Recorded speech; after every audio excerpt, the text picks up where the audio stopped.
Hello Virgo, Sun, Moon, Rising at Venus signs. Kamusta kayo? Sana po nasa mabuti kayong kalagayan. Welcome back po sa Star Tarot. Kung bago kayo rito, welcome din kayo. Thank you sa inyong support. I truly appreciate it. God bless you all. Virgo, pauna mensahe po ninyo ay friendship.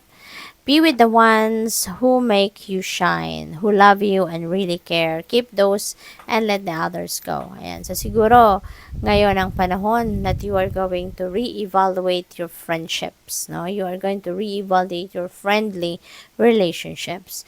So, inibitahan kayo dito, no? Na be with the one na alam mong nandiyan sila, no? Sumusuporta sa'yo, tumutulong sa'yo, nag-cheer sa'yo, yung gano'n. And those na nagmamahal sa'yo at talagang totoong nagmamahal sa'yo, totoong may concern sa'yo, no? So, those are the kind of people that you need to keep, no, sa sarili ninyo. And maybe din, dito din ninyo ma-figure out kung sino yung mga kaibigan ninyo na kaibigan lang kayo kung meron silang kailangan sa'yo, kaibigan lang sila sa'yo kung meron silang makukuha sa'yo, no? Pero kapag wala, kapag walang mapapakinabangan sa inyo, nakakalimutan ka, no, Virgo? So, maaaring may mga madidiscover kayo sa ngayon na mga ganong sitwasyon, and that is, that doesn't deserve, no, a room sa buhay ninyo. We have energy, life force is flowing, open yourself to receive the power from within. Ayan, so Virgo, perfect timing ito para kung meron kayong mga gustong gawin, gustong simulan, this is the perfect time for you to start, diba? Habang yung life force energy ay dumadaloy sa inyo, no? Reconciliation, remember the source of love. A loving action is all you need to begin in the process. Reach out with a simple first step. Ayan, so siguro meron kayong reconciliation ngayon na magaganap. Maaaring meron kayong kagalit, meron kayong kaaway in the past, no? At ngayon, baka kayo yung mag-i-initiate ng conversation, kayo yung makikipag-reconcile, you're going to take a step, no? Baka kayo yung kayo yung magte-take ng foot forward para makipag-usap sa kanya. You're going to step as the bigger person, no? Kayo magpapakumbaba, yung ganon. At magre-reconcile kayo.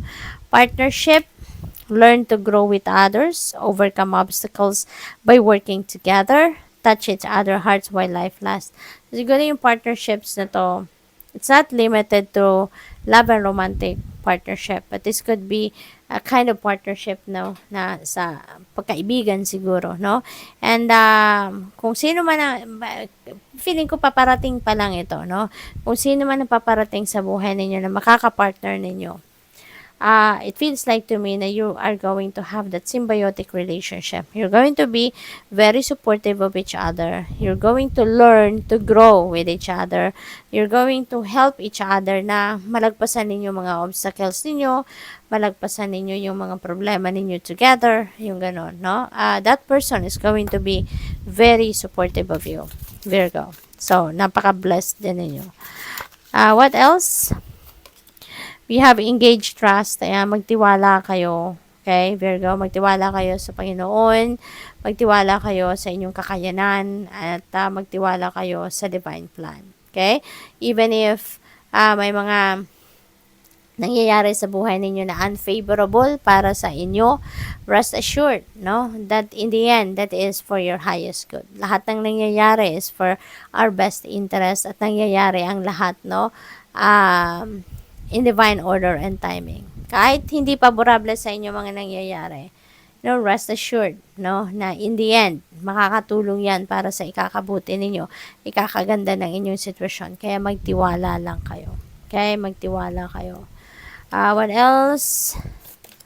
We have take action. Yeah, you need to take action. So, maybe this is related to reconciliation. No, yun na napipick up ko. Siguro nga, iniisip ninyo na mahirap kapag may kagalit, mahirap kapag meron kayong hindi pagkakaintindihan with another person.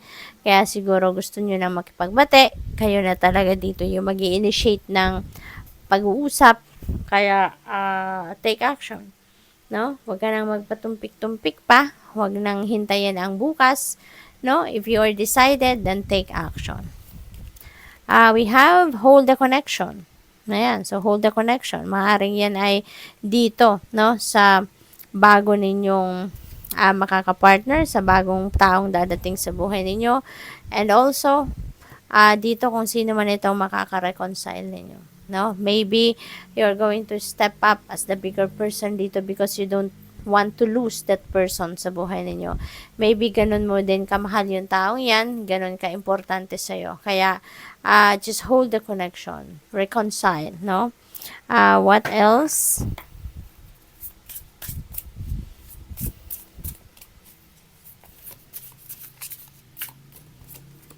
We have helping hand, need others to assist with services, increased productivity, no one can handle it all. Ayan, Virgo. Kailangan talaga ng tulungan, 'di ba?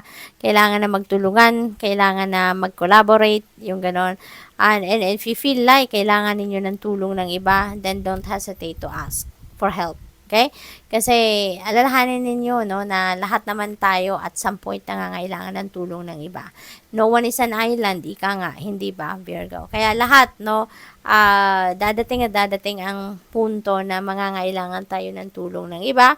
And always remember that we are all entitled for help. Okay? Lahat tayo entitled tayo na humingi ng tulong at mag-receive ng tulong ng iba. Kaya wag kayong mahiya, no? What else? New beginning. Wow, napakaganda. You will start a new job and life. Clean sweep over, hit the reset button. Ayan. So, merong bagong trabaho siguro ang iba sa inyo, no? Merong bagong trabaho, may bagong buhay, bagong pag-asa na sisimulan kayo sa ngayon. So, this is really a beautiful energy, no? Maaari din na kailangan ninyo na mag-reset ng inyong sarili. Maybe you need to renew yourself sa ngayon, no? Kailangan ninyo na magpahinga, take a breather, so that you can start again, no? A new day na handa kayong mag-bounce back, healthy kayo, malakas ang inyong pangangatawan, diba? Malinaw ang inyong isipan. Closed doors, no good job opportunities. The current job is coming to an end. So, start all over again. Ayan. Walang problema. Dito, Virgo. Tingnan ninyo. Meron daw magtatapos na trabaho, no? Yung kung ano man ang current job ninyo ay maaaring magtapos. And kasi sabi dito, the current job is coming to an end. Pero look at that. Merong new beginning. Meron agad bagong trabaho. 'Di ba? Na papasukan kayo. You will start a new job and life. Diba? So, bagong trabaho, bagong karera, bagong buhay. So, you're up for change. You're up for starting fresh, no, sa buhay ninyo. So, whatever the case may be, kung ano man ang dahilan ng tatapos ng trabaho ito, no, huwag kayong mag-alala. Kasi kung ano man ang inaalis sa atin ng universe sa buhay natin, ibig sabihin, hindi na yan para sa atin. That's no longer for us.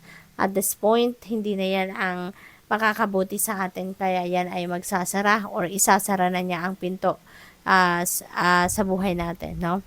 So, good luck. Thank you for watching Love and Light. Namaste.